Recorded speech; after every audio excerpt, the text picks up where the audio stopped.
What's up, guys? It's McNulty here, and we are back with another hero breakdown. In fact, this time we've got two heroes, brand new heroes to break down, and they are part of this new event quest, which is called the Contest of Elements. And as you can see, I haven't started it yet, and I'm a bit reluctant to, if I'm totally honest, because I know it's going to be a tough one.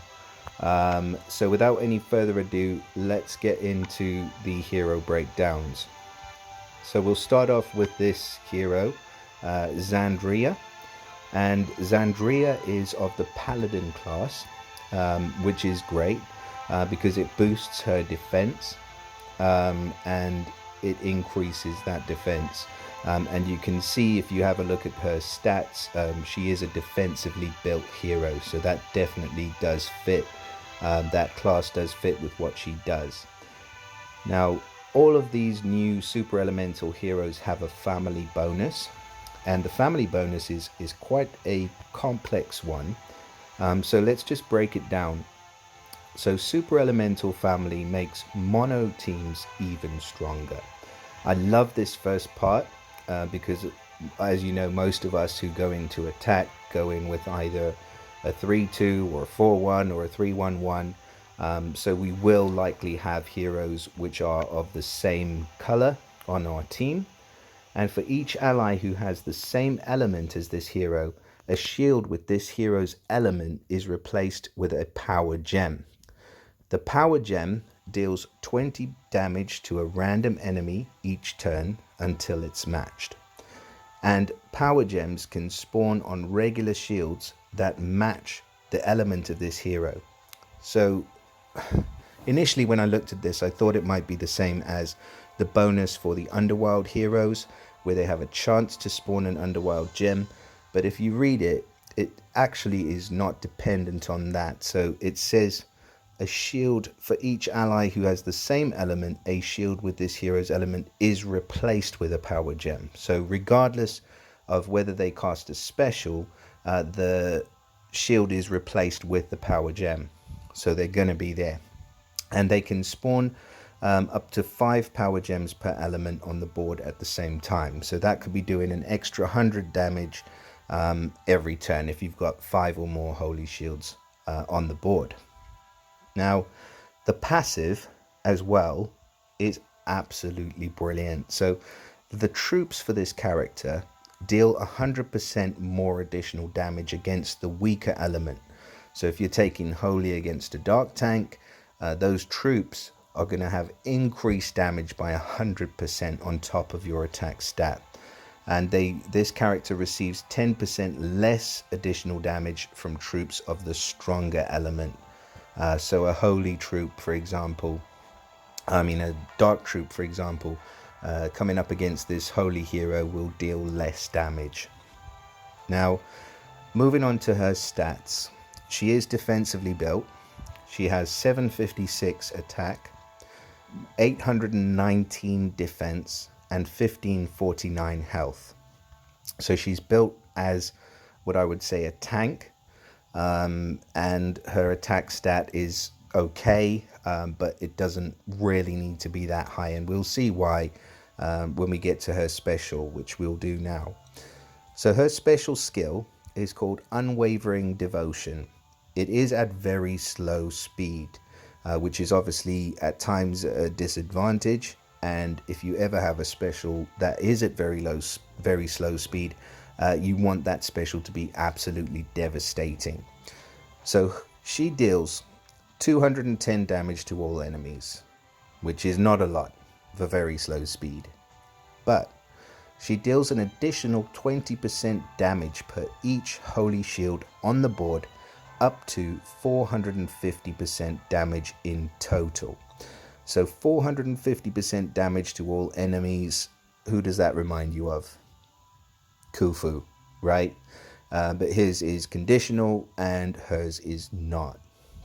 Well, it is conditional, but not in the same way. So his chains, hers is dependent on how many holy shields you have on the board, similar to someone like Odin. Each fallen ally has a chance of 20% to be revived with 40% HP. So similar sort of revive chance to Heimdall, but the ally is revived with 40% HP, which is a big revive. It's a lot of health, so it could become very, very useful. Each holy shield on the board increases the chance to be revived by 5%, up to 80% chance in total. So if you do a little bit of maths on that, I mean, most boards you might have, say, 5 holy tiles. If you've got just 5 holy tiles on the board and she fires her special off, you've got the same chance for the enemy to be, or the ally to be revived as you would from Mother North, who gives a 55% revival chance, and we all know she is one of the game's best revivers. So, does it impact the board? Absolutely. Could it potentially be a game-changing special which could win you the match? I mean, absolutely. If she's dealing nearly 450% damage and reviving fallen allies, I think that this hero is going to be an absolute superstar in Rush. Now, I do say that in Rush because I believe that she is tailored towards that sort of format, and I don't believe she would be as good in regular gameplay. So I think that she is going to be specifically well suited to Rush. You can use her. She is usable in other forms of play, but not as much in your regular PvP raids and tournaments. I think she might be just a little bit slow, and you might find yourself getting a little bit frustrated with trying to get the amount of tiles you're going to need for her to fire off. But when she does, absolutely devastating. Now let's move on to the other hero in this portal that is featured and is brand new, and that is this guy, Jequn. Now he kind of looks a bit weird.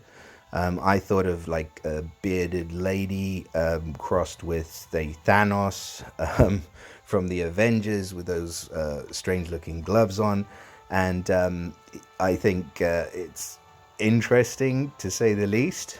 But let's get on and have a look at what he does. So he is of the monk class, which means that he has a chance to withstand status ailments. I do love that ability.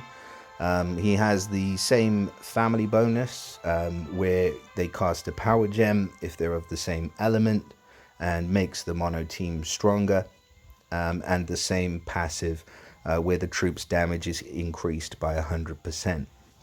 Now this hero is at very fast speed, and at very fast speed he is dealing 200% damage to all enemies, which is absolutely brilliant. I know we've just recently had a very fast hero also in Alucard, and if you look at Alucard, he is dealing 250 damage to the target and nearby.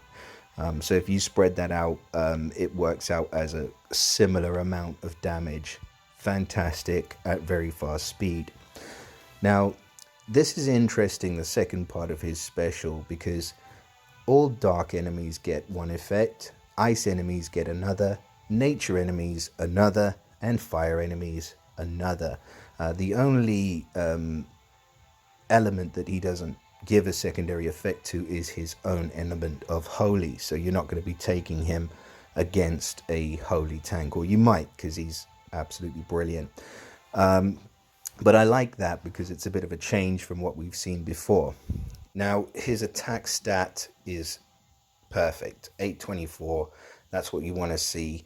Slightly lower defense, so it does make him a little squishy, but the fact that he is at very fast speed makes up for all that.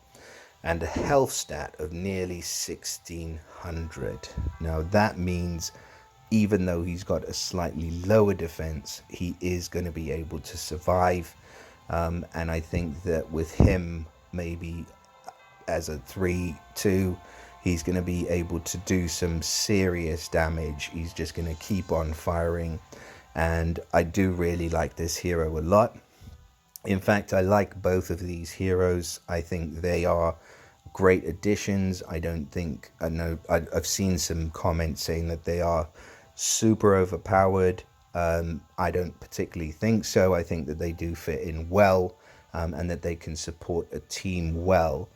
My only issue with this is that if we look at the summon portal, normally the featured heroes will have at least a 1.2% or a 1% chance of being able to get them. But with this portal, if you click over here, you can see that the legendary featured hero only has a 0.2% chance of being summoned, and I think that is one of the lowest featured hero rates I've ever seen. The fact that they've increased the cost up to 400 now, and they've also got a portal full of all holy element heroes, I don't think justifies those rates. So in conclusion, I think that both Jequn and Zandria are excellent heroes, great additions, and I think that they definitely have their place in the game. But I don't think that I'll be summoning in this portal just because of those odds. And the likelihood is that you're going to get some duplicate heroes that you may not want or need, because they're limited to the holy element.